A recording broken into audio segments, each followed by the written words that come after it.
Assalamualaikum, apa kabar kalian semuanya? Semoga dalam keadaan sehat dan bisa mengikuti pembelajaran daring dengan baik.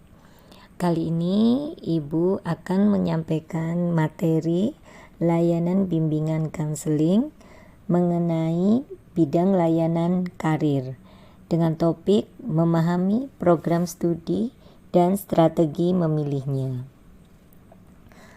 Kenapa Ibu memilih materi ini? Karena Ibu melihat beberapa siswa masih bingung menentukan program studi apa yang mau diambil saat lulus SMA nanti. Materi ini tujuannya agar peserta didik dapat mengenal dan memahami program dan strategi dalam memilihnya. Dengan munculnya banyak program studi yang semakin spesifik di era modern ini, memilih program studi tentunya menjadi hal yang tidak mudah. Belum lagi memikirkan program studi yang tepat, yang akan membuat kita sukses nantinya saat lulus kuliah dan terjun ke dunia karir. Perlu banyak pertimbangan untuk bisa memilih program studi yang tepat dalam konteks yang pasti dan terarah terhadap tujuan akhir.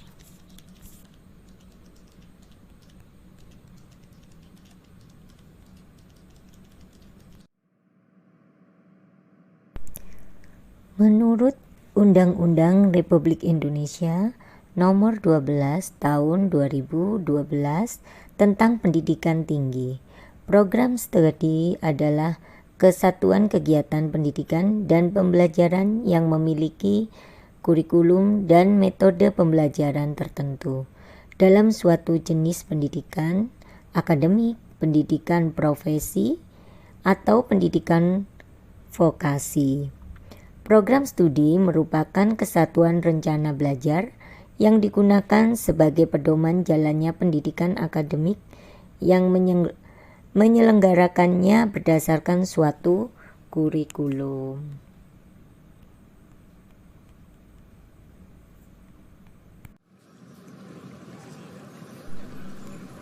Apa bedanya prodi versi jurusan? Kalau di sekolah, mungkin kata jurusan identik dengan jurusan IPA, IPS, dan bahasa. Nah, kalau di universitas, kamu mungkin banyak mendengar kata prodi atau jurusan, sehingga kadang membuat kamu bingung. Sebenarnya, apa bedanya sih prodi dengan jurusan itu? Nah, sebenarnya prodi dan jurusan itu sama. Hanya saja, untuk di bangku perkuliahan, para akademis lebih suka menyebut pembagian divisi pendidikan ini dengan kata prodi, bukan jurusan. Jadi, kalau nanti kamu ditanya orang lain, jurusan apa di kampus, tidak perlu bingung menjawabnya. Cara memilih program studi. Prinsip dasar yang harus diperhatikan dalam memilih program studi antara lain, yang pertama, akademik. Pemahaman tentang program studi yang meliputi tujuan, ruang lingkup, dan prospek kerja program studi, serta persaingan PTN atau PTS yang membuka program studi yang sama. Kemudian, kemampuan akademik. Dalam memilih program studi harus disesuaikan dengan kemampuan akademik. Kemampuan akademik terlihat dalam menyelesaikan soal yang telah dievaluasikan maupun pendukung akademik lainnya. Sedangkan non-akademik, yang pertama menyesuaikan dengan cita-cita, minat, dan bakat. Kemudian faktor dan variabel pendukungnya yaitu menyesuaikan cita-cita, minat, bakat. Kemudian realistis, jangan terlalu idealis tanpa bermaksud mengkreditkan jurusan-jurusan tertentu. Ketika Anda menyukai seni, berpuisi atau tertarik dengan kajian-kajian Islam, tidak perlu serta-merta kemudian memilih jurusan sastra Indonesia. Faktor dan variabel pendukung berikutnya, yaitu informasi yang sempurna. Carilah informasi yang banyak sebagai bahan pertimbangan Anda untuk memilih jurusan. Cari dan gali informasi dari banyak sumber seperti orang tua, saudara, guru, teman, di tempat bimbel, tetangga, atau konsultan pendidikan. Kemudian, lokasi dan biaya. Bagi orang yang hidup dalam ekonomi atas, memilih jurusan tidak akan menjadi masalah biaya yang nantinya harus ditanggung. Akan tetapi bagi kita yang golongan menengah ke bawah, lokasi dan biaya merupakan masalah yang sangat diperhitungkan. Jika dana yang ada terbatas, maka pilihlah lokasi kuliah yang dekat dengan tempat tinggal atau luar kota yang memiliki biaya hidup yang rendah.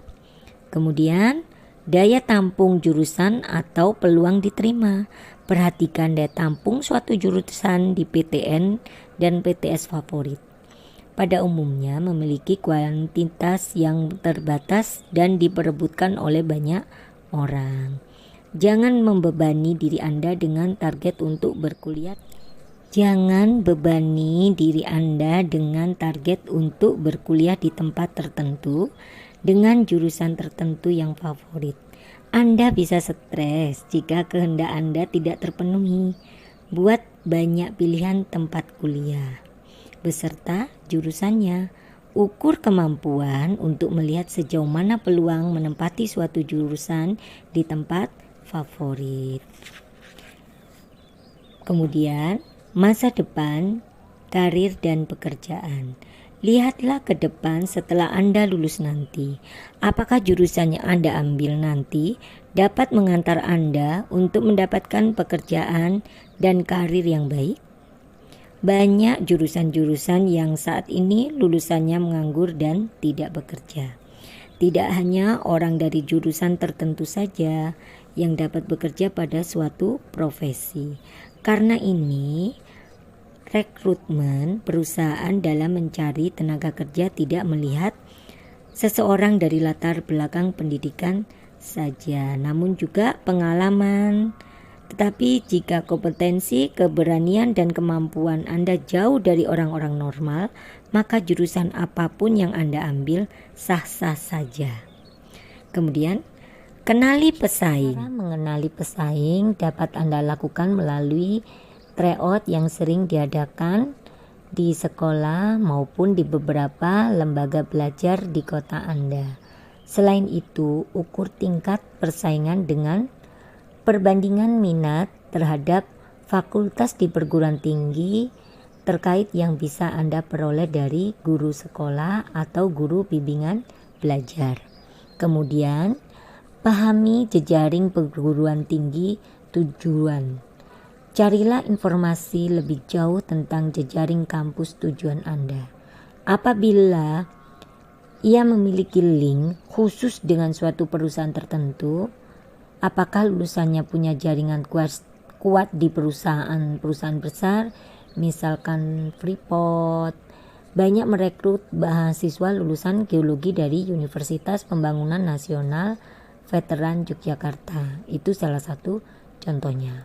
Kemudian yang terakhir, tren. Tren yang dimaksud di sini bukan tren lapangan kerja saat ini, tapi tren lapangan kerja 5-10 tahun ke depan. Kemampuan membaca tren 5-10 tahun ke depan Anda perlu miliki atau setidaknya minta pertimbangan orang tua atau guru Anda. Tren ini digunakan untuk memprediksi lapangan pekerjaan apa yang akan booming atau naik daun setelah Anda lulus nanti, sehingga diharapkan Anda akan mudah mencari pekerjaan.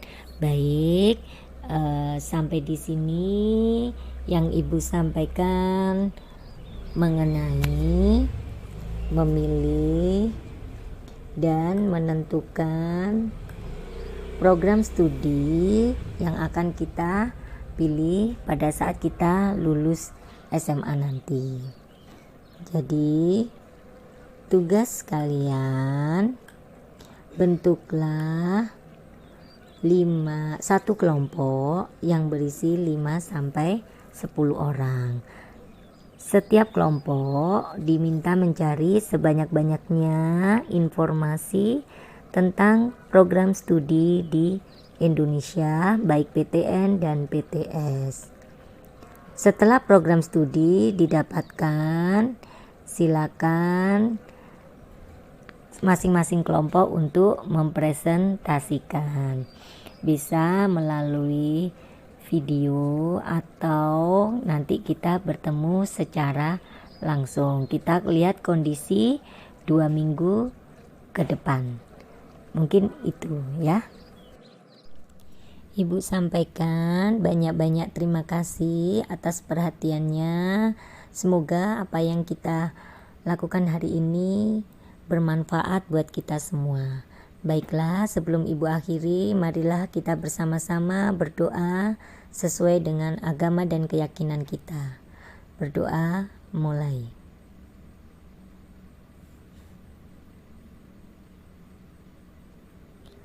Berdoa selesai. Ibu akhiri, wassalamualaikum warahmatullahi wabarakatuh.